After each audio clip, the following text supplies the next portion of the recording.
through the ages.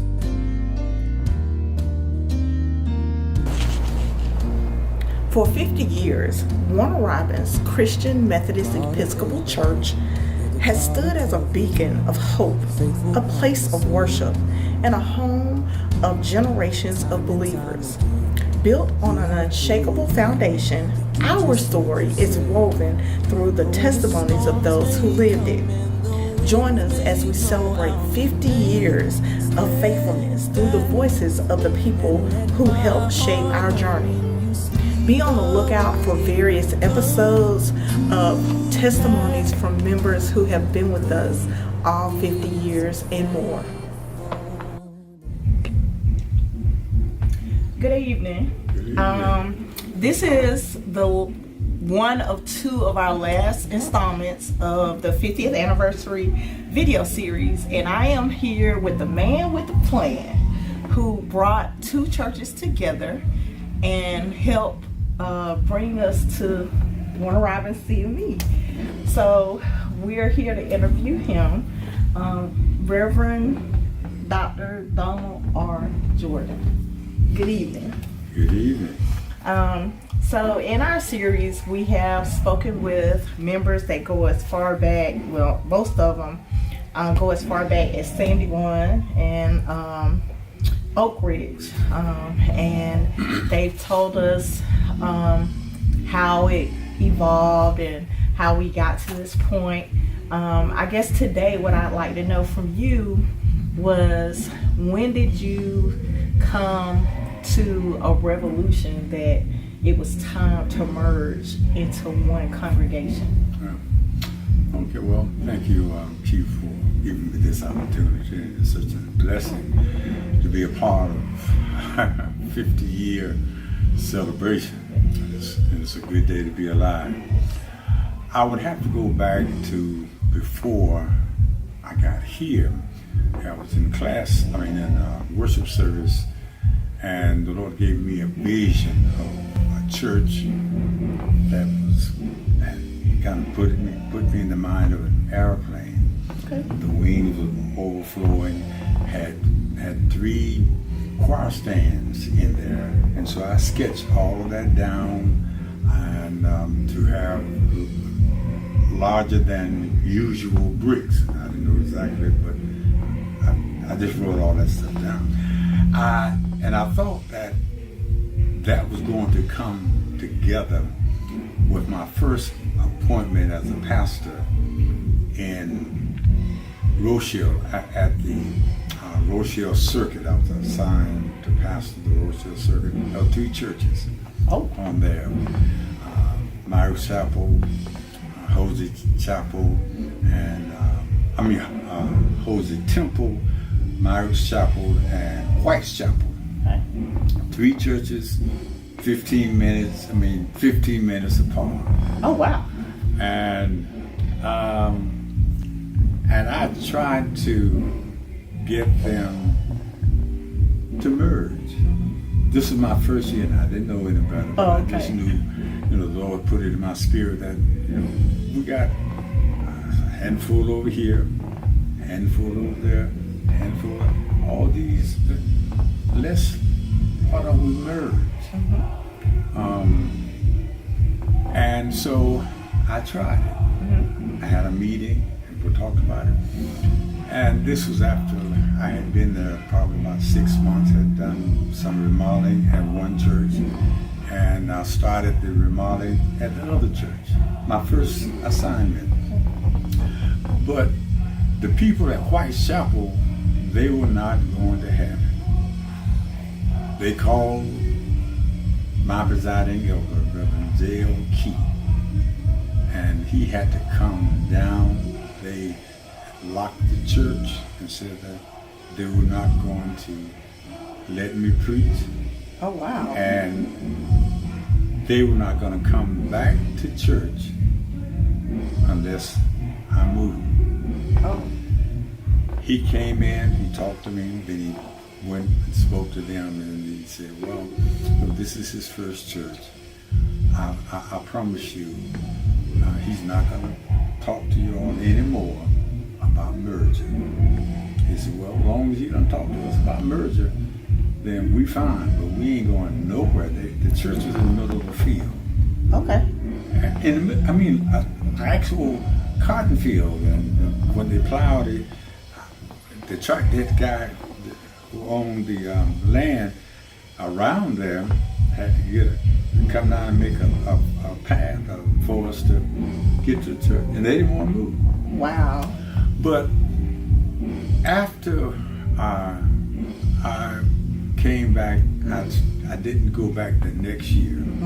And I just stayed out because I went to the Native Reserve for a moment. But the Lord said, no, this is where you're supposed to be. And I get teary-eyed every time I talk about it, so I don't try to talk about it too often, and I don't talk about it too long, because, he spoke to me and said, I call you the pastor. That's what you're supposed to do.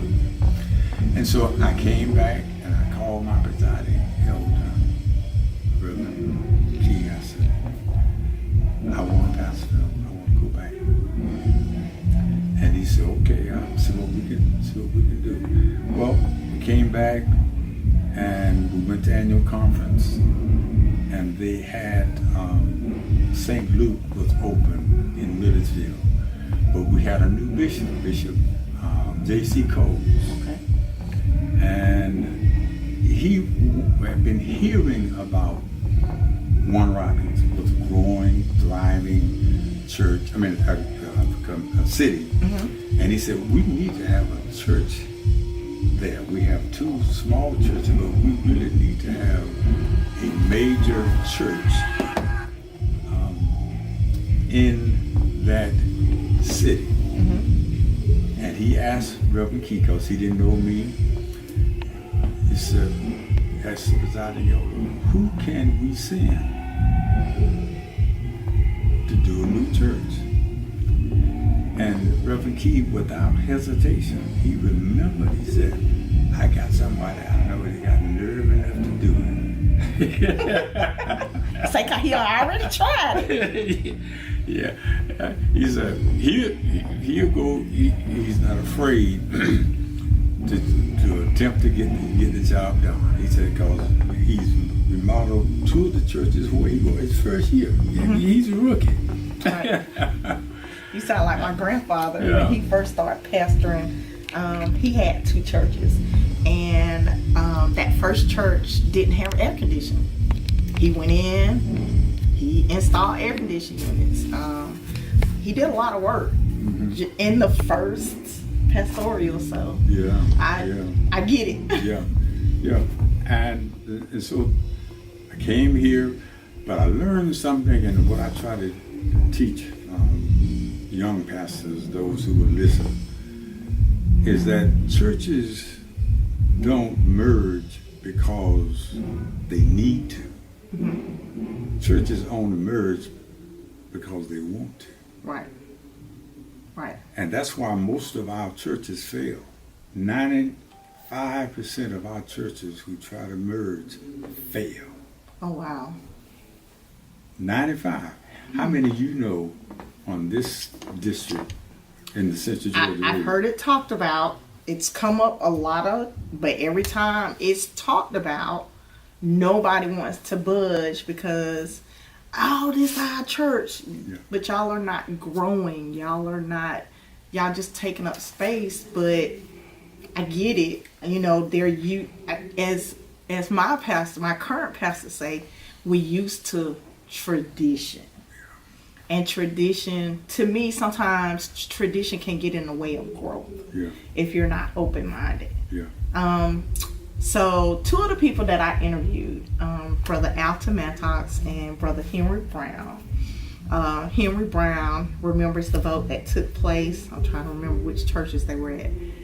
I think Henry Brown was at Sandy Run. Henry was at Oak Ridge. Okay, so he said the day that it was time to take the vote, he said his mom told him and all his siblings, you all are members, so when it's time to vote, we all standing there as a family.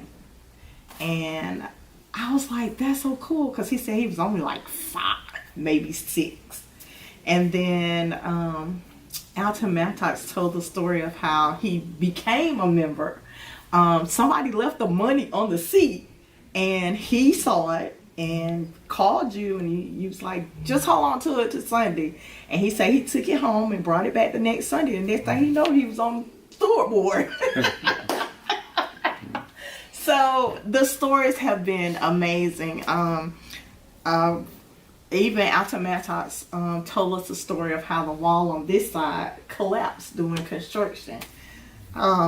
So as I guess I want to take you to your first pulpit moment.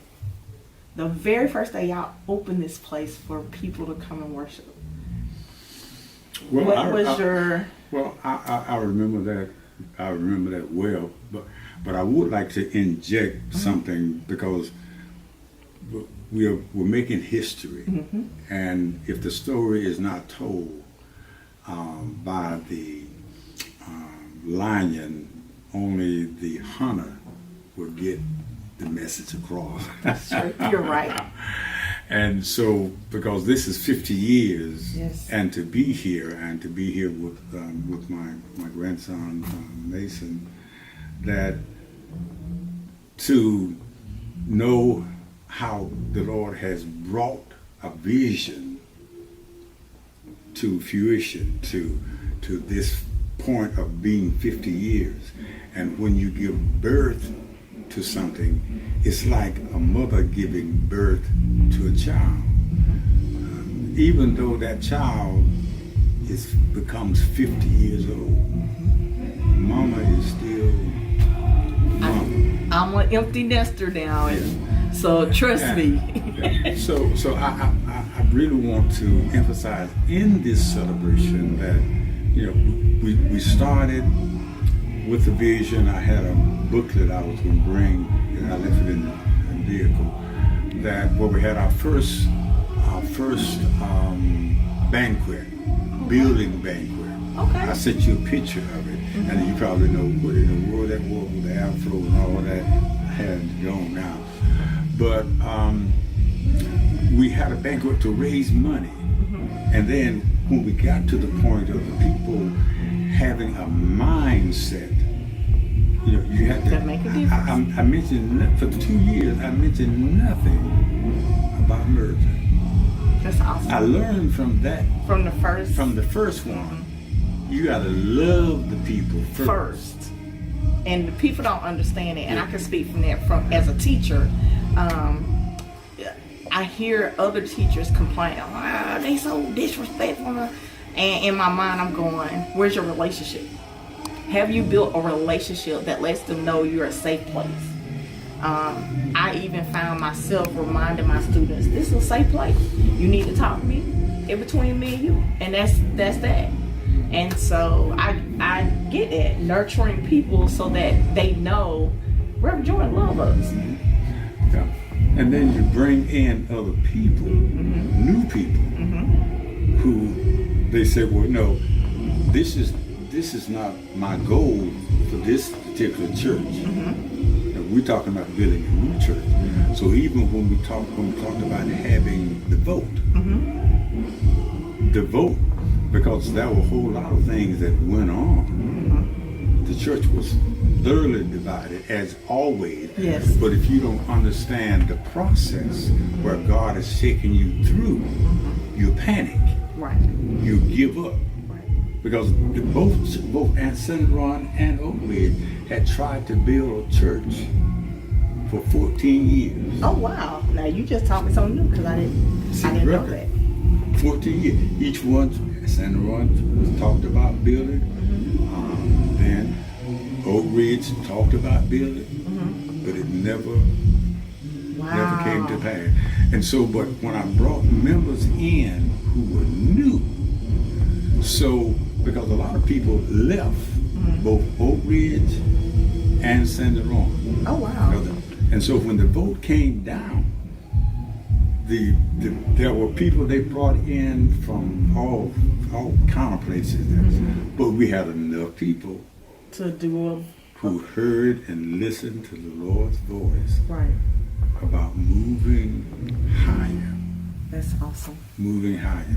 And so we went through all of that. We went through a lot of things, but we got to the point where we were able to get the land, get funds, and when we got ready to do all the work, when the walls fell down, people were saying, "Oh, see, I told y'all, don't build that church. I told you don't do it." Well, we just rebuilt the wall. Right. It kept on going. And so when we finally, and everybody kept saying, "It can't be done. It can't be done." Because no church around had built a church like this before. Okay. And so my first sermon here was, they said it couldn't be done. Said it couldn't be done. And what I've learned in the past is that when people say it can't be done, that when God show up and God show out. Well, absolutely. When you have faith and you believe that something is possible and God has given you a vision for it, that's why I know a lot has changed in remodeling and what have you, but we had 3 choir stands. I know. So as you were telling that story about your vision, so I came in under McKinney. So it was still the old sanctuary. And so I remember the 3 choir stands. Right. 3 I choirs remember the long thing. I remember the larger, like an airplane. right? I remember the larger bricks on the side. So I, as you were telling it, I could see it because I was here then. So I remember that. So that's amazing. Like, I promise you, every time I talk to somebody, I learn something new about 50 years in the making. Yeah. So I guess my last question would be, what is one piece of advice you could pass on for future generations? Well, I think it's important that you first hear God's voice. Because if you don't let God lead you, guide you, Satan is going to destroy whatever your plans are. Unless you're planning for him, he will give you everything you need True. for destruction. Right.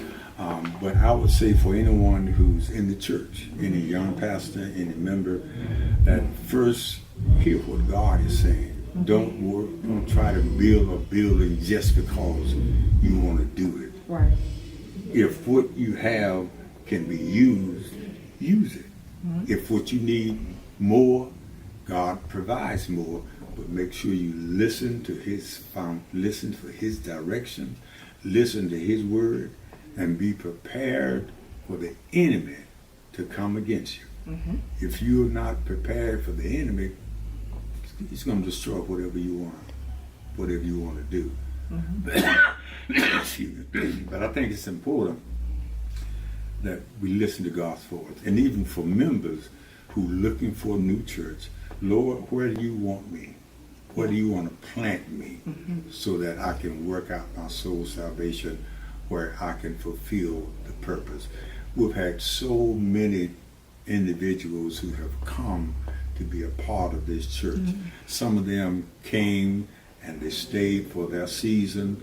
Some of them left and they've gone to other places, and they've taken the learning, the teaching, the spiritual discipleship with them, so they got what they needed and they moved forward. So we don't cry about that, Right. but we keep the door or you keep the door open of your heart so that you continue to hear what the Lord is saying. And even when it comes to the point if the Lord says, well, you need to go. Right. I need you somewhere else. Right. Give it up. And Reverend Lord There you talks go. about that. He said before he came to Warner Robins, God had a conversation with him. He said, it's time. It's time for you to go to your next journey, and I need you to be okay with that. And he was very transparent. He was like, I don't want to do that. Like him and God was duking it out. And he's like, I don't want to do that. Been there. And he said finally he just realized, if I'm going to do this and I'm going to grow in the ministry, I got to be obedient. And that's some of the things that resonates with me when he does his teaching. One of his words is faithfulness and the other is obedience. Yeah.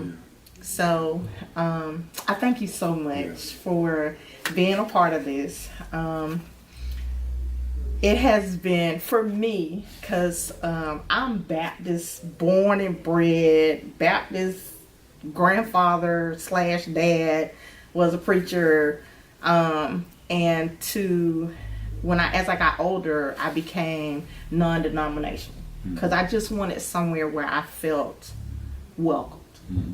And I wanted to be under the tutelage of someone who could pour into me to make me better. Yeah. And so I remember coming here, and my son wasn't even a year old yet. And my very first visit, I knew I was home. Without a doubt, I knew I was home. And when me and Alton Matos was talking, and even when I talked to Henry Brown, one of the big key factors that keeps coming up over and over again is family. That's right. And I tell people, I said, for the last 24 and a half years, this has been my family. Yeah. Yeah. And I've seen my Masons and all these other kids grow up and do all these amazing things with their lives. And it has been a joy to be a part of a family. Yeah. And when I think of Warner Robins TV, that's what I always go back to, family. Yeah, and that's what it has been, and I really have to give a shout out to my wife Doris, who has been there all the time. Oh, and yeah. kept to encourage me when I just kind of get beaten down sometimes, because when you're trying to do God's work, He does not always shield you from the storm. Right. Sometimes He has to just be there with you in the storm and see you through. And then to see grandsons Mason and Madison join here. Deidre had joined before. Yes. When she moved away, came back, she rejoined. And I just thank God that He allowed me to live to see. Yes. And Yes. So I thank you so much for this opportunity. I really appreciate you coming out, and I hope that you're able to partake in this weekend's festivities. As you know, Friday is the banquet, and Saturday they're going to put wreaths at the two churches' cemeteries. And then Sunday, we gonna tear it up. And so thank you so much, and I really appreciate you coming out tonight. thank you for the opportunity.